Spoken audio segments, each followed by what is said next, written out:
निशाना साधा है, लेकिन विकास की पूरी बातें की हैं और क्यों भारतीय जनता पार्टी आए इन चुनावों में, इसको लेकर वहां जनसभा को संबोधित किया है। और लगातार हमारी चर्चा कोरोना पर चल रही थी। आपको बता दें कि जिस तरीके से पीएम नरेंद्र मोदी ने आज तमाम मुख्यमंत्रियों के साथ बैठक की है वीडियो कॉन्फ्रेंसिंग के माध्यम से, कई बड़ी बातें उन्होंने आज अपने संबोधन में कही हैं। लोगों को सबसे पहले उन्होंने ये कहा कि खौफ में नहीं आना है, किसी को भी डरने की जरूरत नहीं है, दवाई भी और कड़ाई भी, इसका आप विशेष रूप से ध्यान रखें। ये उन्होंने मूल मंत्र पहले भी दिया था। छोटे जो गांव हैं, छोटे जो कस्बे हैं, उनको अलर्ट रहने की जरूरत है। यदि वहां फैलता है तो दिक्कत हो जाएगी। इसके लिए उन्होंने साफ शब्दों में कहा है कि टेस्टिंग को बढ़ाना होगा। दूसरे, पूरे देश के लिए एक और महत्वपूर्ण बात, जो आरटीपीसीआर टेस्ट हो रहे थे उन्हें बढ़ाना होगा, ताकि ज्यादा से ज्यादा लोगों के बारे में पता चल सके कि कितने लोग संक्रमित हैं, क्योंकि यदि एक व्यक्ति संक्रमित है तो वो कई लोगों को संक्रमित कर सकता है। तो टेस्ट बढ़ाने होंगे। वैक्सीन हमारे पास है, वो वैक्सीन उन्हें दी जाएगी। निश्चित तौर पर लगाम लगाई जा सकती है, लेकिन हाँ, जो सामूहिक प्रयास हैं उसी से इन सब चीजों को जीता जा सकता है।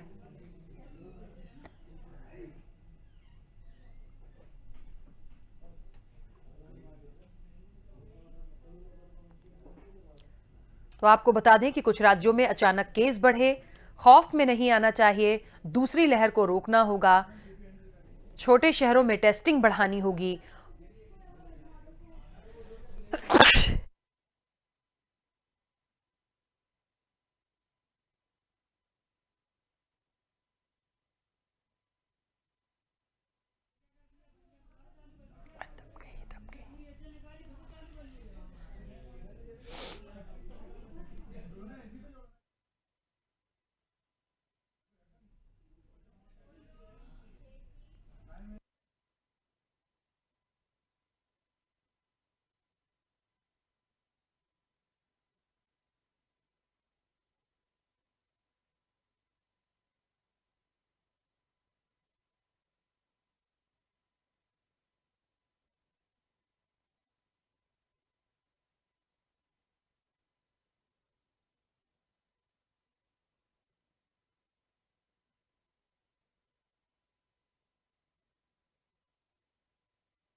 तो आपको बता दें, पीएम नरेंद्र मोदी ने आज कई बड़ी बातें कोरोना को लेकर कही हैं। तमाम मुख्यमंत्रियों के साथ उन्होंने बैठक की थी वीडियो कॉन्फ्रेंसिंग के माध्यम से। उन्होंने जो महत्वपूर्ण बातें कही, सबसे पहले तो उन्होंने कहा कि कुछ राज्यों में अचानक केस बढ़े हैं, हमें खौफ में नहीं आना चाहिए, कोरोना की दूसरी लहर को रोकना होगा, गांव में कोरोना फैला तो दिक्कत हो सकती है, इसीलिए छोटे शहरों में टेस्टिंग बढ़ानी होगी, कोरोना के उभरते पीक को रोकना होगा, वैक्सीनेशन की गति देश में लगातार बढ़ रही है और जितनी तेजी से और बढ़ेगी, निश्चित तौर पर नतीजे अच्छे होंगे।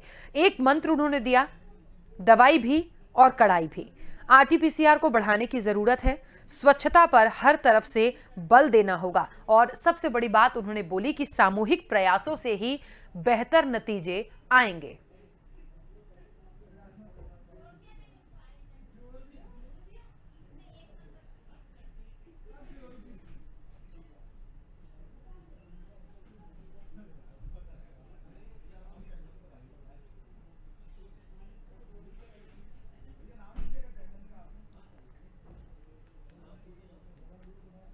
तो कोरोना को लेकर कई बड़ी बातें पीएम नरेंद्र मोदी ने आज कही हैं।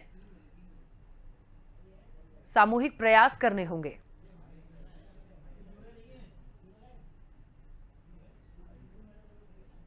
चलिए, और इस वक्त आपको बता दें कि डॉक्टर आर.एन. टंडन जी हमारे साथ जुड़ गए हैं। आर.एन. टंडन जी, बहुत स्वागत स्वदेश न्यूज से जुड़ने के लिए। और जिस तरीके से पीएम नरेंद्र मोदी ने आज कई बड़ी बातें कही हैं अपने संबोधन में, तमाम स्टेट के जो सीएम हैं उनके साथ उन्होंने वीडियो कॉन्फ्रेंसिंग के माध्यम से बैठक की थी। जो महत्वपूर्ण बातें हैं, उन्होंने 2-3 बातें बहुत अच्छी बोली हैं। उन्होंने कहा, सबसे पहला, कि जितनी तेजी से ये मामले बढ़े हैं, ये केसेस बढ़े हैं, उसके लिए डरने की जरूरत नहीं है, टेस्टिंग बढ़ानी होगी, आरटीपीसीआर टेस्ट को बढ़ाना होगा और ये पूरी सफलता जो है सामूहिक प्रयासों से ही हमें मिल पाएगी। Thank you for taking me on this news channel. सबसे इम्पोर्टेंट चीज ये है कि आज की जो मीटिंग हुई है उसमें जिन बातों के ऊपर जिक्र किया गया है उसमें सबसे पहला जिक्र किया गया है कि नंबर केसेस बढ़ रहे हैं पूरे भारतवर्ष में। कम से कम 5 स्टेट जो सबसे आगे चल रही हैं उनकी सबसे बड़ी प्रॉब्लम है, और बाकी स्टेट्स में भी नंबर बढ़ रहे हैं। जो कम होने वाला शुरुआत हुई थी वो हम कहीं ना कहीं पर मिस कर चुके हैं, और शायद उसकी वजह यही है कि लोगों में थोड़ी एपैथी, थोड़ी परेशानियों को भागने से दूर भागने की महसूस होने लगी कि कोरोना के लिए जो एप्रोप्रिएट बिहेवियर है, जिसको मास्किंग और सोशल डिस्टेंसिंग उनको फॉलो करने में शायद लोग आगे इस समय बहुत हद तक नाकामयाब हो गए हैं, और ये एक सबसे बड़ी परेशानी है जिसकी वजह से ये नंबर बढ़ रहे हैं। जरूर बात है कि दूसरे स्ट्रेन्स भी आ गए हैं, हालांकि उन स्ट्रेन्स का भी उतना असर हमें दिखाई नहीं पड़ रहा है यहाँ पर जैसे दिल्ली में एक केस आपको साउथ अफ्रीकन स्ट्रेन का आया, पर उसके लिए स्पेशल अरेंजमेंट्स किए गए, आइसोलेशन, और उसको रखा जाएगा। पर सबसे जरूरी चीज है कि हमें लड़ाई को लड़ना है। लड़ाई लड़ने के लिए हमें अस्त्र चाहिए, अस्त्र, और हमारा अस्त्र इस समय सिर्फ एक ही है, कोरोना एप्रोप्रिएट बिहेवियर, यानी कि मास्क और सोशल डिस्टेंसिंग, और सबसे इम्पोर्टेंट, उससे आगे इम्पोर्टेंट है वैक्सीनेशन। मुझे लगता है कि वैक्सीनेशन की जो स्पीड और जो अभी भी लोगों में थोड़ी सी हेसिटेंसी है उसको खत्म करना बहुत जरूरी है, और वैक्सीनेशन के सेंटर्स को बहुत हद तक बढ़ाना है। जैसे पंजाब ने रिक्वेस्ट करी है कि सारे लोगों को, हर एज के लोगों को जिनको वैक्सीन दी जा सकती है उन्हें अलाउ किया जाए। इस तरीके के डिसीजंस लेने पड़ेंगे, नंबर ऑफ वैक्सीनेशन हमें बढ़ाने पड़ेंगे हर हाल में। बिना वैक्सीनेशन को बढ़ाए हुए शायद हम इस लड़ाई में, अधूरी लड़ाई में रह जाएंगे। हालांकि वैक्सीनेशन कोई 100% गारंटी नहीं दे रहा है आपको। वैक्सीनेशन आपको प्रोटेक्ट करेगा फ्रॉम सीरियस इलनेस, और उसके साथ में भी आपको कोरोना एप्रोप्रिएट बिहेवियर जो है उसको फॉलो करना है। सबसे इम्पोर्टेंट चीज है कि कोरोना एप्रोप्रिएट बिहेवियर को लोगों ने जिस तरह से छोड़ना शुरू कर दिया है वो सबसे बड़ी दिक्कत की चीज है आज भारतवर्ष में। आप किसी भी तरफ निगाह उठा के देखते हैं तो भीड़, अपरंपार भीड़ है, और उसमें 70% लोगों के आसपास मास्क है।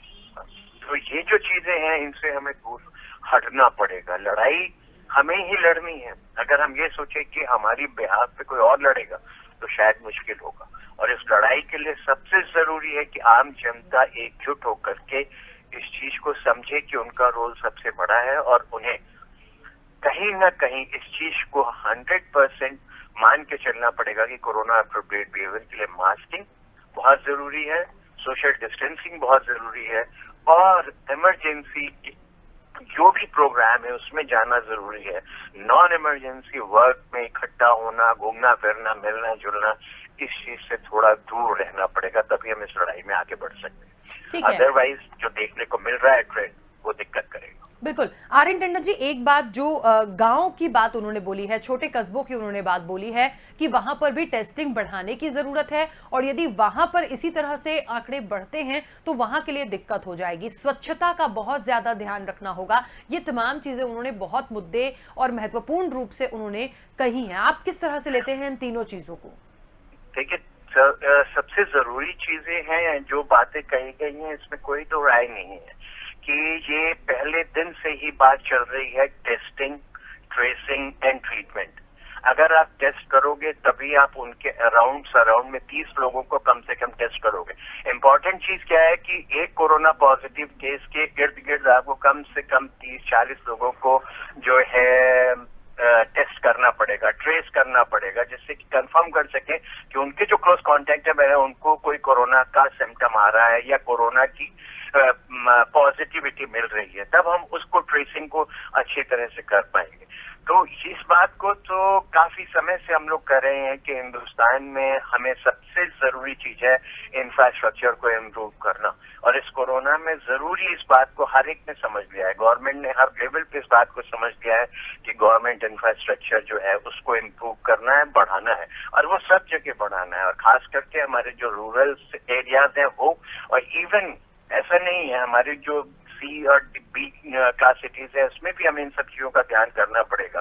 टेस्टिंग सेंटर्स बढ़े हैं, परंतु शायद थोड़ी सी कमी आ गई है टेस्ट करने में, क्योंकि लोगों को ये महसूस होने लगा है कि कोरोना खत्म हो रहा है। सबसे परेशानी की बात यह है कि जो लोगों के दिमाग में बात है अभी कि कोरोना खत्म हो रहा है, मास्क की हमें जरूरत नहीं है।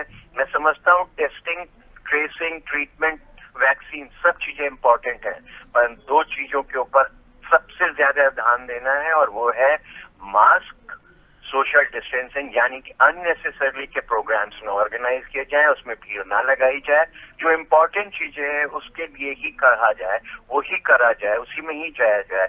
और वैक्सीनेशन, अनटिल अनलेस हमारा वैक्सीनेशन प्रोग्राम और नहीं बढ़ता है तो हम इस लड़ाई में अधूरे रह जाएंगे। वैक्सीनेशन जब तक हमारी जनता की कम से कम, हमने अगर 30 करोड़ का प्लान किया है कि 45 to 60 विद कोमॉर्बिडिटी और 60 के ऊपर के जो लोग हैं उनको हमें वैक्सीनेशन देना है, तो वैक्सीनेशन को हमें फ्री करना चाहिए। लोगों का जो बात हो रही है कि डोजेस वेस्ट हो रही है, उसकी वजह है कि जो हमारा सिस्टम है उसके अंदर लोगों को परेशानी महसूस हो रही है। रजिस्ट्रेशन कराते हैं तो वहां पहुंचते हैं तो रजिस्ट्रेशन पता चलता मिला ही हो ही नहीं है उनका। वहां पहुंचते हैं तो उनके पास कोविड से जो कोविन ऐप से एसएमएस आना है वो पहुंचा ही नहीं है। फिर वहां पहुंच के जब दोबारा वो कहते हैं कि आपके पास में एक ओटीपी आएगा, आप ओटीपी बताओ, ओटीपी भी नहीं पहुंचता है। तो ये सब प्रोसेस में जो है, जो लोग वहां पहुंचे हैं उनको वैक्सीन नहीं लग रही है और वो वैक्सीन वेस्ट हो रही है। हम लोग ये समझते हैं कि अगर हमने 60 साल के लोगों को कहा हुआ है तो उनका एज ग्रुप देखो, उनको भूल जाइए कि वो कोविन ऐप से उनके पास मैसेज आया है या नहीं आया, उन सबको वैक्सीनेट कीजिए, बजाय ये कि आप उन्हें वेट कराइए, वहां भीड़ लगेगी, फिर उसके बाद वही सोशल डिस्टेंसिंग की प्रॉब्लम आएगी और लोगों में जो है वो हिम्मत टूटती है कि अरे हमने रजिस्ट्रेशन नहीं कराया, हमारा नहीं होगा। तो ये जो परेशानियां हैं लोगों के मन में, उन्हें दूर करना है और वैक्सीनेशन सेंटर्स को हमें बढ़ाना पड़ेगा। जब तक प्राइवेट सेक्टर का इन्वॉल्वमेंट बड़े लेवल पर नहीं किया जाएगा, क्योंकि हम एक तरफ मानते हैं कि हिंदुस्तान की मैक्सिमम हेल्थ सर्विसेज जो है 60 to 70% प्राइवेट सेक्टर दे रहा है, पर वैक्सीनेशन में क्यों नहीं हम इन्वॉल्व कर रहे हैं ज्यादा लोगों को। कितनी बार हमारे कॉर्पोरेट सेक्टर के लोगों ने कहा है कि प्राइवेट सेक्टर को इन्वॉल्व कीजिए, वैक्सीनेशन को बढ़ाइए। इस लड़ाई में लड़ने के लिए वैक्सीनेशन और मास्क, इन दोनों चीजों के ऊपर हमें जोर देना पड़ेगा और इस चीज का ध्यान रखना पड़ेगा कि अननेसेसरी के जो प्रोग्राम्स हैं उसके अंदर आम जनता ना जाए, ना आए और दूर रखे। सबको याद करना है हिस्ट्री को, जो हिस्ट्री हमारी 100 साल पुरानी स्पेनिश फ्लू की है। उस स्पेनिश फ्लू में दूसरे साल में प्रॉब्लम बढ़ी थी, दूसरे साल की प्रॉब्लम सीरियस थी, मॉर्टेलिटी भी बढ़ती, यानी कि मृत्यु दर भी बढ़ा था। पर उस समय और इस समय में फर्क है। इस समय हमारे पास लड़ाई के साधन बहुत है, हमारे पास वैक्सीन है, हमें पता है कि हम मास्क लगाएंगे तो हम इससे प्रोटेक्ट हो सकते हैं। उस समय शायद इन सब चीजों की कमी थी। तो आज हमारे पास जो टूल्स हैं उनको हमें ज्यादा से ज्यादा यूज करना है, परंतु हिस्ट्री को ध्यान में रखते हुए ध्यान रखना है कि सेकेंड ईयर जो कि अब चल रहा है इसमें हमारी परेशानियां बढ़ सकती हैं और हमें वही दिखाई दे रही हैं। जिस तरह से महाराष्ट्र में 16,000 17,000 केसेस हो रहे हैं, भारतवर्ष में 26,000 से ऊपर केसेस हो रहे हैं, जो कि 2021 में ऐसा नहीं था। यानी कि ये सेकेंड वेव की तरफ जा रहे हैं और इसे हमें अभी कंट्रोल करना है। हमें ट्रीटमेंट पे उतनी परेशानियां नहीं आने वाली हैं अब, क्योंकि आप इस समय ट्रीटमेंट के लिए बहुत हद तक आपको पता है कि क्या क्या करना है। पर हम ट्रीटमेंट वाली स्टेज में क्यों पहुंचे? जिस बीमारी को हम रोक सकते हैं उसे हम क्यों नहीं रोक पा रहे हैं? हमें इन्हीं चीजों पे ध्यान करना है कि इस कोरोना महामारी को बढ़ने नहीं देना है, इसे रोकना है और रोकने के यंत्र और तंत्र हमारे पास सब कुछ है। उन्हें हमें अच्छे से यूज करना है, फ्रीली यूज करना है, जिससे कि लोगों को कम से कम हम प्रोटेक्ट कर सके सीरियस इलनेस से, जिसके लिए इलाज की जरूरत ना पड़े। बिल्कुल। चलिए आर.एन. टंडन जी, बहुत शुक्रिया पूरी बातचीत के लिए। और जिस तरीके से देखिए, एक बात आर.एन. टंडन जी ने भी बोली है कि लोगों को जागरूकता दिखानी होगी, प्रॉपर चीजें जो पहले आप फॉलो कर रहे थे उन्हें आपको करना होगा, और जितनी भी बातें आज कही गई हैं, पीएम नरेंद्र मोदी ने कही हैं, वो निश्चित तौर पर उनको एक साइड नहीं रख सकते हैं। उन्होंने वो तमाम बातें बोली हैं जो हम सब के लिए बहुत जरूरी हैं और इसको गंभीरता से लिया जाना चाहिए और इम्प्लीमेंट भी इसका किया जाना चाहिए।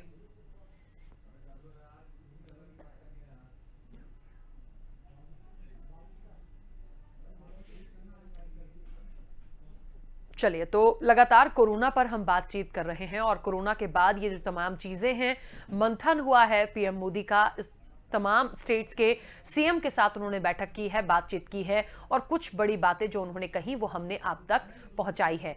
इन सब के साथ यदि अब हम बात करें कि मध्य प्रदेश में यदि हम आ जाएं तो मध्य प्रदेश में भी देखिए लगातार आंकड़े तो बढ़ ही रहे हैं, केसेस बढ़ रहे हैं और इसके लिए मध्य प्रदेश की सरकार ने नाइट कर्फ्यू का ऐलान किया है जो रात 10 बजे से सुबह 6 बजे तक होगा। हमारी संवाददाता दीपा श्रीवास्तव हमारे साथ जुड़ी हैं। दीपा, जिस तरीके से नाइट कर्फ्यू, देखिए एक तरफ कोरोना, उसके मामले बढ़ रहे हैं, उसके लिए क्या किया जाना चाहिए ये हमने चर्चा कर ली, देश के प्रधानमंत्री ने तमाम सीएम के साथ बैठक कर ली, लेकिन अब मध्य प्रदेश का यदि हम रुख करें, नाइट कर्फ्यू की जो बात हो रही है भोपाल, इंदौर के साथ साथ दूसरे जिलों के लिए भी, तो कितना इंप्लीमेंट इसका हो पाएगा और क्या लगता है लोग इसे आसानी से एक्सेप्ट कर लेंगे इस वक्त? दीपा,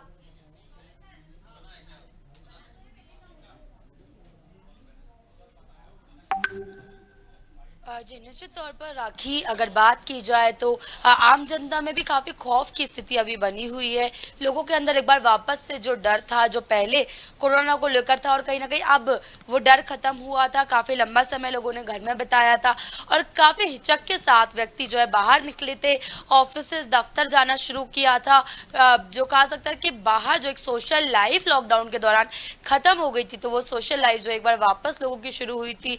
लेकिन उसके बाद अब एक बार फिर जहां पर इस तरह की स्थितियां बन रही हैं, जहां लगातार मामलों में बढ़ोतरी दर्ज की जा रही, कल जहां पर 700 के ऊपर मामले आए, वहीं आज जो है 817 मामले सामने आए, तो लगातार राखी मामले में भी बढ़ोतरी दर्ज की जा रही। तो इन सारी चीजों को लेकर जनता में काफी खौफ का माहौल बना हुआ है और अब ऐसे में लॉकडाउन की स्थिति वापस से शुरू होना, लोग कहीं ना कहीं इस चीज को लेकर अडॉप्ट पहले से ही किए हुए थे, तो अब उतनी ज्यादा दिक्कतें नहीं आएंगी, क्योंकि नाइट कर्फ्यू जो लगेगा तो उसमें जो लोग हैं तकरीबन जितने भी लोग होते हैं वो 10 बजे तक वैसे भी अपने घर पहुंच जाते। तो और जब एक लंबा समय घरों में बिताया, उसके बाद जब एक लंबा समय नाइट कर्फ्यू भी प्रदेश भर में लगा रहा, तो लोगों ने उस चीज को अपने दिनचर्या में ले आया। और अब जो है, जहाँ पे अगर देखा जाए तो मध्य प्रदेश में कई ऐसी जगहें हैं जो 10 बजे तक बंद हो जाती है, लेकिन होटल, रेस्टोरेंट की अगर बात की जाए, पब्स की बात की जाए, लॉन्च की बात की जाए, ये सारी चीज जगहें ऐसी हैं जो लगातार खुली रहती है। रात भर यहाँ पे पार्टी चलती है, काफी ज्यादा लोग जो है यहाँ पर पहुंचते हैं। तो कोरोना की जो भी गाइडलाइंस है उनका भी उल्लंघन होता नजर आता है। तो अब जब इन सभी चीजों को बंद कराया जाएगा तो कहीं ना कहीं कोरोना के जो मामले हैं उनमें भी कहीं कमी आ सकती है। लेकिन राखी, इसका इम्प्लीमेंटेशन कितना ज्यादा हो सकता है ये देखने वाली बात होगी, क्योंकि इस तरह की चीजें पहले भी की गई थी, लेकिन हमने फिर भी देखा था कि कई पार्टियां जो है वो देर रात तक चलती थी। कई पब थे ऐसे जहां पर रात भर जो है जो कहा जा सकता है कि लोग मौजूद रहते थे, युवा काफी ज्यादा पहुंचते थे। तो इस तरह की चीजें हमने पूर्व में भी देखी हुई है। बिल्कुल। चलिए दीपा, लगातार हमारे साथ बने रहिएगा। इस वक्त आपको बता दें कि नाइट कर्फ्यू और लॉकडाउन जो जहां जहां लगा है उसको लेकर कांग्रेस की प्रतिक्रिया आई है। क्या कुछ कांग्रेस कहती है, आइए सुनते हैं। निश्चित तौर पे कोरोना भारतीय जनता पार्टी के हिसाब से चलता है। जब भाजपा का आयोजन हो, भाजपा के लिए सुविधा हो, भाजपा को चुनाव कराना हो, तो कोरोना के आंकड़े कम कर दिए जाते हैं। जब कांग्रेस का आयोजन हो, विधानसभा का सत्र स्थगित करना हो, कोई चुनाव को टालना हो, तो कोरोना के आंकड़े बढ़ा दिए जाते हैं। अब आप देखें, हुनर हाट मेले का आयोजन है। शिवराज जी कल एक सांस्कृतिक कार्यक्रम में गए, वहाँ 400 बच्चे और 1000 अभिभावक मौजूद थे। लगातार वी.डी. शर्मा प्रदेश भर के दौरे पर है, बूथ सम्मेलन कर रहे हैं, रैलियां निकाल रहे हैं। शिवराज जी लगातार कार्यक्रमों में जा रहे हैं, बड़े बड़े आयोजन में जा रहे हैं, वहाँ कोरोना नहीं फैल। तो देखिए, एक तरफ सावधान फिर वही मार्च, देश के प्रधानमंत्री ने बड़ी बातें कही हैं। नाइट कर्फ्यू मध्य प्रदेश की सरकार दूसरे जिलों में भी कर चुकी है और उस पर अब सियासत भी हो रही है। नरेंद्र सलूजा का कहना है कि जब इलेक्शंस की बात आती है तब भारतीय जनता पार्टी को कोरोना लगने लगता है। अब ये मामला कितना आगे बढ़ेगा, लेकिन एक बात तो बहुत सही है, इलेक्शन एक तरफ है, कोरोना एक तरफ है। निश्चित तौर पर जागरूकता और सतर्कता बेहद जरूरी है। और इसी के साथ इस बुलेटिन में फिलहाल इतना ही। आप दीजिए इजाजत। नमस्कार।